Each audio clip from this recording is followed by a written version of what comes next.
listening to Enlivening Musings, a podcast to enhance your life so you live fully alive. Sponsored by the Pleasure Fairy app. Download it for more support. Welcome to Enlivening Musings. I'm Crystal. And I'm Katie. And today we're going to be talking about just appreciating and being able to accept slowness. So we have talked about slowing things down on probably numerous episodes. But I wanted to bring this specific concept of more appreciating and accepting slowness because I feel that, in the world today, and we talk about this all the time too, but go, that we've let go of even being able to appreciate and or even accept. Sometimes there's even a judgment behind people who are doing things slowly. I mean, I'm guilty of this, so it's not, I'm speaking from experience, and I'm not judging everybody else who does the judgments because I've done it. And what really brought this up for me was this time when I was on my moon and I was driving more slowly, and I was thinking about all the times when I've been frustrated with a slower driver on the road. And here I was in just this slower space, and I think somebody had probably whizzed past me or something like that. I mean, I wasn't going crazy slow either. Like, if anybody who knows me, that's not me, but maybe will be me when I'm an older lady. I have no idea. I'm really appreciating the slowness. So, but somebody kind of whizzed past me, and, I'm just like, okay, whatever. I'm in my zone. But it's what brought it all up. It just stirred it within my body. I was just thinking, gosh, this is why we have so many ailments. This is why, the whole menstrual cycle is not really appreciated and honored in that slowness. It's like you're still going to activities, you're still doing all this stuff, and it's that same. It's trying to make it the same when we are rhythmic creatures, and we have these times of slowness, and we have these times that are more active and energetic. And so I guess this is more just like hey, everybody, let's take a moment to appreciate that slowness around us. Mm-hmm. Yeah. When I think of that, I just think of all things feminine. That's usually where it shows up. And I mean, I'm kind of thinking and laughing to myself because I was sick last week and not feeling well. And I think I even said it out loud, and I've said it before. I hate being sick because I just want to do stuff, and I can't. Mm-hmm. I couldn't. I was in bed, and that is it's extreme for me. If I'm really not feeling that well. And and same thing, during moon times, trying to just slow down. And I teach it, I preach it, and I try to live it, but there's times where it's still hard, where you're still having to live life, or that laundry is driving you up the wall or something like that, or even, again, that postpartum time that we always talk about of just honoring that slowness. And there's still not a lot of that. Yeah. But I mean, I feel in myself, if I think about if I'm even just walking fast and someone in front of me is slow and I slow down, it's that deep pause, kind of an exhale of and also just coming into nowness, I guess. Yeah. Really being present. Maybe it's taking time to actually acknowledge who I'm with, my kids maybe, or something, instead of you just get more in the present moment when you slow down. That's interesting. Well, right when you're talking about somebody in front of you walking more slowly, it reminds me of walking with children, and or even when I was pregnant with my first. So I wasn't a mom yet.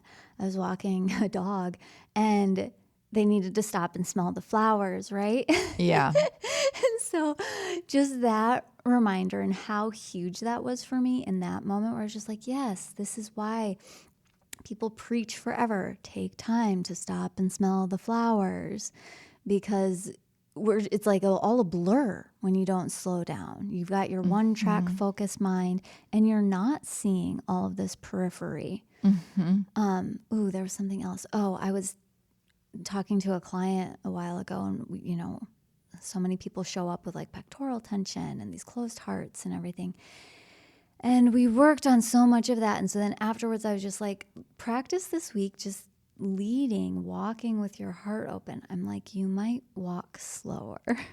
You might be moving more slowly, because it's often when we are choosing consciously to like keep our heart open while we're walking, we naturally slow down because we're taking it all in and we're breathing it all in and we're moving a bit more fluidly, because what we're choosing that posture, we're consciously choosing that posture and choosing to like keep softening our hearts and opening our hearts. And I mean, gosh, that's what the world needs more of, right? It's like this open heart, and that would bring some more of that slowness too. And it's when we want to rush that then, we hunch our shoulders over and we get in this like forward, our heads start leading the way. It's this, I mean, you could probably hear me changing. That's so interesting of how you can just get a visual and just like it's metaphorical, but it's also literal and physical. Right. That's really interesting. Okay, I'm going to try to lead more with my heart, because it's funny because we were just talking before we started recording is how I had a really busy morning. I was just trying to get so many things done. My kids were home and I was just like trying to like rush, and I started to get this pain, and it's right on like kind of like on the back of my heart space, my mid ribs, like it's really specific and I can still feel it. And I'm like, oh, this head went away. Right. Right. So it's interesting. So I'm kind of just like feeling it. It's on my right side, right? It's my more masculine side. So it's just so interesting of how our bodies will just show us. So to me, I know what I would need is probably to just lay down and breathe into it, and it would probably soften.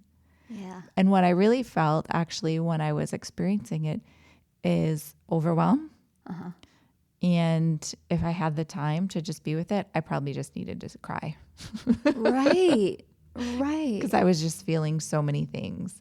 Yeah. And putting a lot of expectations on myself of how I was showing up to other people right at that moment too. Yeah. So. Yeah. I mean, again, so the slowness can be magic. It can be so magical. And so being able to appreciate that in others, even though a lot of times it'll show up and be frustrating to you because you might be in go zone. Yeah, that's what I mean. I had to pull over and wait because there was a lot of construction happening in our neighborhood. And so in the midst of feeling all that, I literally had to stop. Yeah. And breathe. Nice. Yeah.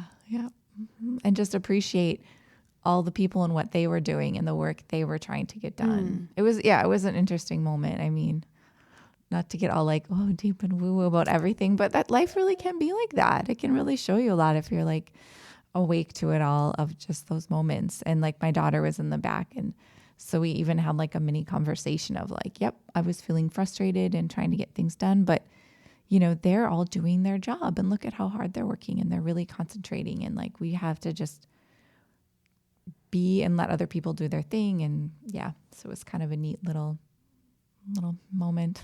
I love all of that. It's so powerful. Yay. Yeah. All right. So all of you out there, take some time, bring in the slowness, see what shows up for you. Yeah. Lead with your heart. See how that feels. Yes. And that. Always that. All right. Bye. Thanks for joining us. You can find us on Instagram at Enlivening Musings. Connect with Crystal on her app Pleasure Fairy. Connect with Katie on her website wellnesswithkatie.com. Enjoy.